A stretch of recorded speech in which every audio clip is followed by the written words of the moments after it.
It's a new day in space exploration. As we sail on this new cosmic sea, there's so much to learn. There's so much to be excited about.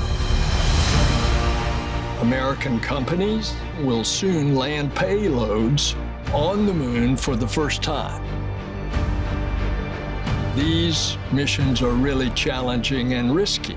They're going to help us conduct new science. Artemis is different from anything humanity has ever embarked on before. And we will discover life-saving, earth-changing science and technology along the way.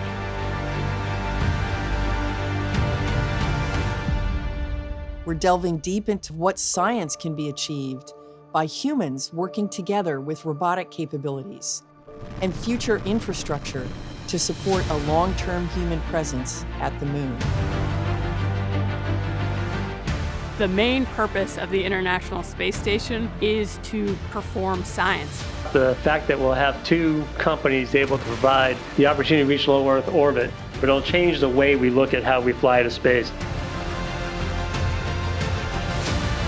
The more we learn about the Earth and the more we understand the processes that affect it, the better we can plan for the future. The needle-nose jet, the X-59, it will revolutionize the aviation industry.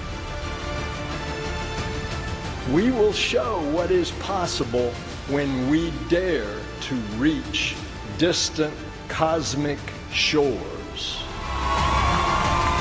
And we are in total solar eclipse, and this is absolutely breathtaking.